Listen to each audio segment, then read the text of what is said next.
Welcome to today's video on expectations. This is a big one. Tracy and I have been talking about this for a while, and we thought, no, we really need to share this with you, what it's been like for us, not only expectations in our general life, but also as women without children. I know for me, it has actually held me back in many ways and resulted in a lot of letdown and hurt that I didn't realize that I was actually experiencing. So Tracy, would you like to sort of start? What were you thinking about expectations? How has it been for you? Yeah, well, I was beginning with just going back to teenagers. When you're a teen, you're thinking about the expectations begin to fall on you as to what school are you going to do? Like, where are you going to go next? Are you going to go to college, university?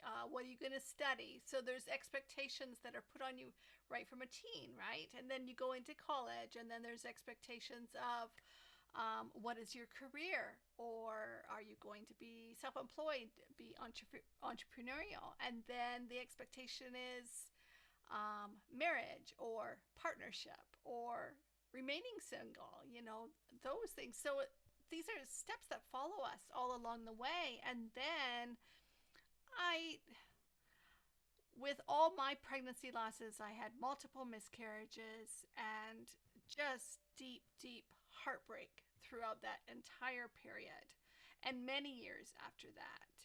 And I think the expectation was more that I put on myself, that I'm not able to give my husband a child. I'm not able to give myself a child, let alone my husband. I'm not able to give our parents grandchildren. I never really felt the expectation from my parents or my husband's parents to give them children, but there was that from me, and I really held that deeply, that I felt like a failure and I felt like I didn't belong anywhere. I had such heartbreak over this. And so, yeah, that was really where I was sitting into. And over the time, really, once I began going through my healing process, I had to begin to tune into myself and say, okay, what is my truth on this? Where are all my stories that I've created for myself, my expectations? Where did they come from? And is there truth in that? And how do I begin to honor this new truth that I am a woman without children? That was a big one. It is a big one, and that's why I really love what you're doing and what you're offering women, because in that, you're offering grief, work on grief to come to a space of joy, which is so powerful. But part of that is letting go of expectations. And I was listening to you, I was thinking about it. Yes, it is our own expectations, but for me too, it was also societal expectations. And in my case, also, my father was French, and there was an expectation there that I would be a secretary young, then I'd marry, then I'd have children, then I was no longer a burden to my father financially. So all these things, and then of course what happens is, because there was all that happening, then you make it your own, then you have that so I just had this expectation I would have a child. And what I thought, when I look back now, I didn't ever want to marry. That was never an issue. I was never going to take on a husband's name. That was also not an issue. And in those days, which is what now, nearly 30 years ago, that was still quite renegade. It's so different now. But I just knew very clearly I didn't want that. But having said that, I had an expectation I would have a child. And I never wanted a child. So, of course, everything I did was with that expectation. Yes, I did travel when I was young because I'd lived abroad. And I went back to live in Switzerland and England. I had an amazing life. But I'd met someone who was a lot older than me at the time, and he couldn't have children, didn't want them, and he was going towards retirement. And I didn't want to live in that gilded, glass house. I wanted to actually give myself the opportunity. So then I came back to Australia. So I was living in Europe. So there's a little bit of history behind this. But I came back to Australia, which is my birth country, to spend time, to come back to see my family, because we'd all ended up back in Perth, and to meet someone and to have the family, because that is that natalism that we expect everywhere you look. And needless to say, it didn't happen. And it was really interesting because then I had to work through, and I don't know, it'd be interesting to see how you feel when you hear this. So of course, the more it went on that I getting older and it didn't happen and I didn't meet someone, then was interesting. I began to resent coming back to Australia. I should have stayed where I was and with whom I was with, because I had an amazing life there. You know, would have lived down in southern France and all that sort of stuff.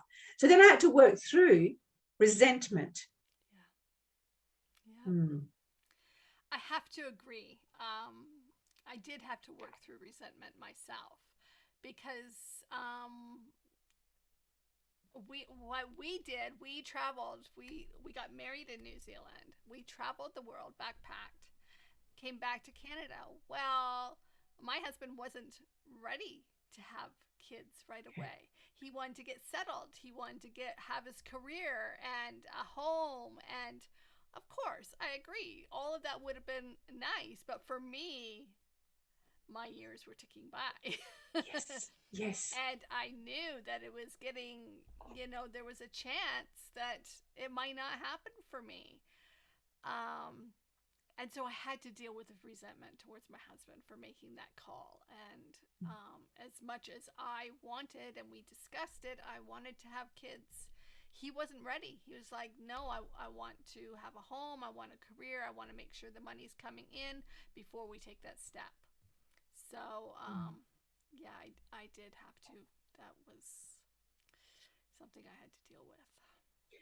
And it is something we need to deal with. And what I find it lovely is that you worked it out.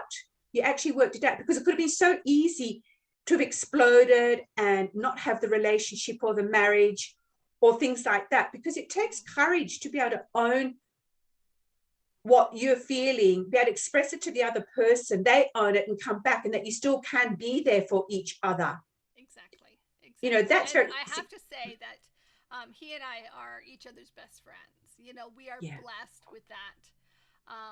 We had that time and space to create that friendship between us, and that's so important in a partnership, to be able to say that you are best friends. Because that's a pillar within our relationship, is our friendship between each other. But yeah, it wasn't easy. I won't say that it was easy. I had to go through that myself, and I had to offer up forgiveness. I had to. It was difficult for a while. I was resentful that he wasn't ready to have children when I was ready, and then as time went by, we realized it just wasn't going to happen for us anyways. I couldn't carry past 3 months, and after major surgeries and a lot of medical care, it just wasn't going to happen. So with that understanding, then I could step in and say, okay, I have to release the resentment of the past that's not serving us. So Wow, that's so powerful, Tracey. And I think this is why I really appreciate and honor our conversations. Because for me, again, because I didn't have a partner at the time, it was different. But again, we're coming still back to that expectation. We're still coming back to resentment. So we still have those feelings, just coming from different angles. So for me, it also got to the point where I resented that I had come back to Australia. I resented that I'd become too involved with my mother and her needs, which I didn't understand at the time, because what I realized was I was fulfilling my need, my mothering, nurturing need. And I think you mentioned this ages ago for me, and it was such a realization. Then I went through resentment, even just recently, the last few years, where I can look back over the time. I mean, I'm now 58 and, haven't been able to have children since 41, because I went into early menopause. That's not the point. I think I was still trying to have a sperm donor at that point. There was desperation in there. So then I had to work through a whole nother lot of resentment. Had I wasted my life, and because of the family dynamics, I'd been there, I didn't feel appreciated. Oh my God, I went through this whole emotions of not bitter. I don't think it was bitter, but really I was resentful. And I never thought I was a resentful person. Never thought I was resentful. I knew I had anger due to my childhood experiences. And I came across with aggression because that was to protect myself at times. But resentment, I never thought that. But then when I saw the family dynamics and what was happening between the siblings and how my mother was with us, whoa, it all came up to the fore. And for a while there, I just didn't even want to be around my mum. It just brought up all this stuff, and that I'd wasted my life. What was my legacy? What was my purpose? Why was I even alive? I resented my body. All these things came up Yeah. because I had this expectation. I would be a mother. I would be treated equal in the world. I would be of value. So I wanted all the external stuff because I didn't have it internally at that point in time. Yeah. Mm. Yeah. Exactly. And I think resenting our body is a big one. Yeah. I think a lot of women do who are in our situation, whatever it may be. It could be multiple different stories, but wanting to have a child and not being able to have a child. Again, body issues, body health, those are big ones, and there is resentment around that. Yeah, I got you there. I understand. Mm. Mm. Mm. Yeah, And and I that's think what I where needed to. tuning into, Mm. learning to love ourselves, that's a big one. That's such a big, big story, is learning to love ourselves through that Exactly. process. Yes. Because Yes. honestly, there was a period of time where I hated myself. I couldn't see, like you, what was the point? What was the point? I was so embedded in those thoughts of I want to be a mother, that I couldn't see all the good that was around me. I couldn't see it. Exactly. Exactly. And that's it. Then when I sort of woke up to realizing that, I realized that I'd actually had been having a very good life, but it was constantly clouded Yeah. by this. I didn't have children. I haven't had children. I want children. I'm not having children. I don't. And you don't realize, you don't know what you don't know until you start sitting down and thinking about, oh my gosh, I led my whole life with that expectation.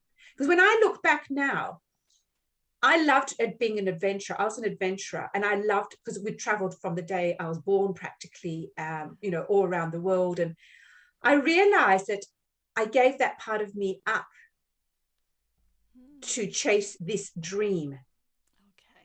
Okay. And then I realized when I had the car accident, I was stopped in my tracks, literally, and as I was trying to resolve that and come back out, I realized then, so of course, all these things start coming up. Who are you? Not, all that sort of stuff, my childhood. I realized that that's a big part of me that I had pushed aside, Okay. Yeah. was that adventurous, that spirit, that freedom, that I loved traveling, talking, languages, experiences. In fact, looking back now, I actually didn't want to settle. I didn't get that. Because I think when your dream and that expectation is so big, Yes. that you squash that. Oh, no, I can't be like that, Tracey, because I'm not meant to be that. I'm meant to be a wife. I'm meant to be a mother. I'm meant to be this. I'm meant to be that. Yeah. So it's just really interesting to see. And it's, how do you work through that expectation? And now, no, when I can speak for myself, but I know now I have a very good life. Yeah. And I can be adventurous again, but in a whole different way.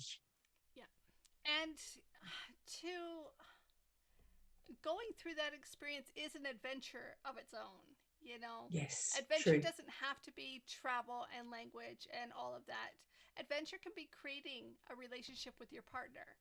Adventure can Yeah. be, chasing the dreams, those dreams that we desire, whether it be children or something else. Um, so still really, I just want to say that I was really honoring you and understanding where you were coming from, and your desire for adventure. I don't believe that you really put it on hold. I believe that you were chasing a new dream, which was your adventure of desiring to be a mother and to have children. Yeah. Yeah. And Yeah. and even though that didn't work out, sometimes our adventures lead us to dead ends or forks in the road, and you hit a fork in the road. So just as I did, and so we had to choose which direction we were going to go.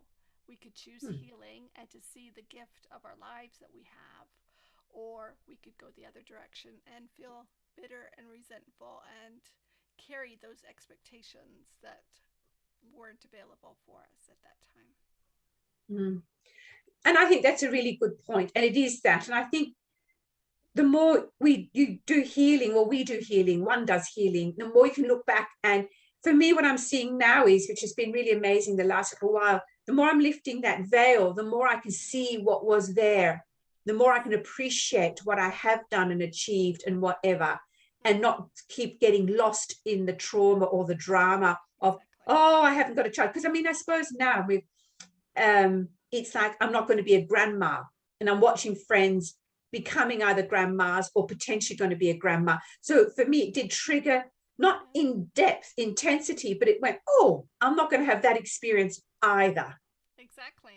My younger brother just became a grandpa just 6 months ago. So I had that little trigger come through, and I just had to just really hold myself and say, you're choosing a different path now, you're choosing a different path. And so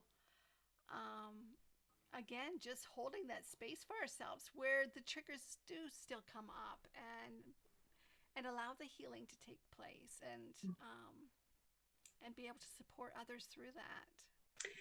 And I was just going to say that's why I love, again, not only our friendship, but also doing these interviews with each other, because it is about being able to talk with others, create the conversation, feel safe to do so, put words to it. I didn't know how to put words to it. And I didn't really know how to put words to it until you and I started talking.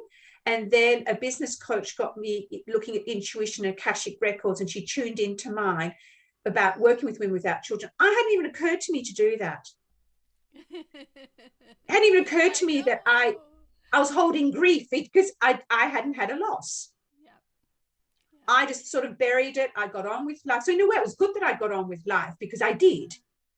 But at the same time, I hadn't released or let go of that to bring it whole. I hadn't done a lot of womb work either, of forgiveness, acceptance, compassion, love, and to really connect to my body, or with my body, in a way that I'd love to see us all women doing. Women with or without children, doesn't matter. We all have body issues of some sort. We have an expectation of looking a certain way, being a certain way, rather than just going, you know what, I am who I am, and I'm absolutely beautiful with that. Beautiful the way I am. Yeah. Yes. I agree. And I can say that I'm there now. It took a long, long time to get there. So for those who may be listening to this and you're not there yet, it's okay. It's okay to be exactly where you are. For me, it was a very long journey to get to this place. And as you were saying, how you had an Akashic reading, and you found out where your path was leading you, without that awareness up until that point. I was just speaking to a friend that we were in a similar situation years ago, and we were both in a Facebook group with a psychic medium, and she had told me at that time years ago that I would be doing spirit baby readings, and at that time I pushed it off like that was too far out there. I could not see that for myself. And yet here we are. And she reminded me of that this morning, and I was just like, wow, totally forgot about that. Yeah. So, because our paths take dips and turns, and really it's having an understanding of where we are, and holding ourselves in that grace of we're going to get through this, and if there's days where we need to cry, it's okay to cry. Exactly. If there's days that we need to just curl up and just hold ourselves in that space, it's okay to do that. I totally agree with, and I think that's, and again, it's the expectation again there, you got to be strong. The expectation is you can't show emotion. The expectation is you've got to be able to stiff up a lip, or fake it till you make it, or look at me, I have this strong facade, when inside you're crying. You're desolate, you're distressed. And also sometimes I've also learned over years, people don't want to keep hearing it, because we don't know how to actively listen. We don't know how to be there without judgment, and also because as women we want to nurture to make it better for the person. Or sharing that you haven't got children with someone who has got children, that they don't think, oh, feel guilty that they don't know how to be there with you. That's why, again, I'm going to come back. These conversations are important for everyone. So we start normalizing. Because I know a while ago when I was going on about, I hadn't had children, and I was talking to two girls in a meditation group I was holding, and they were both divorced with children. And they both told me they wouldn't possibly have had children if they knew they were going to be divorced and doing it on their own. Now, they loved them. They kept reassuring me they loved the children. I knew that.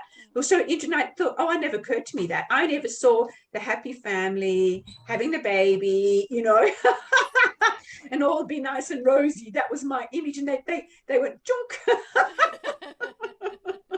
No.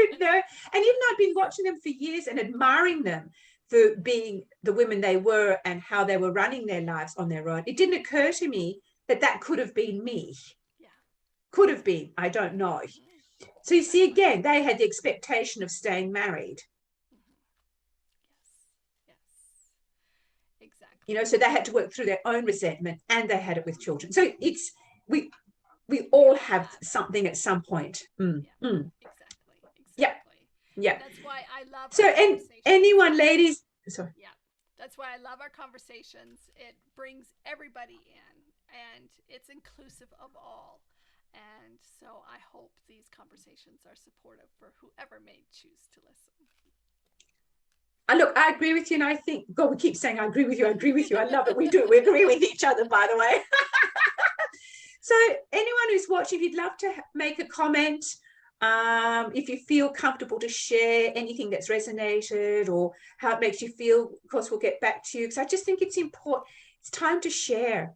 And if you feel safe and comfortable to do so, do. Or if you want to contact one of us, all our information is down in the comment section, in the description section here. Reach out. Do reach out. We both have links to have free, 15-minute conversation. We've also got links on how you can work with us if you wish to. And keep the conversation happening. Allow yourself to feel the feels, even if it is uncomfortable, because it does, as you said earlier, Tracey, it does, you can get to the point, you can come through it, even if you don't think you can at the time. I know I didn't think I would. But when I had beautiful people holding my hand, and then you coming into my life a few years ago, that was the gift. Sometimes you need someone, I just wrote this in a post the other day, sometimes you need someone else's support or someone else's back to have your own back. Yes, that's exactly and that's what right. You've given me, I've given you, and that's what we can give you, ladies or men or whoever's watching. We can do that for you as well. Exactly. And I would like to just add subscribe. We would love for Yes. you to subscribe so that you get our ongoing videos and conversations. And yes, we're grateful for you taking the time to hear us and take part in these Yes. conversations with us. Yes. So I'm just going to, as we do at the end of each of our conversations, going to pull a card. Today I'm using Divine Guidance by Cheryl Lee Harnish. And I've been shuffling them throughout our conversation. So the energy of this conversation on expectations is already here in this space. And so I'm just tuning in, and I'm going to pull one card that will support us here. Okay. So we have card number 38. Beautiful blue energy. Yes. Calming, peaceful.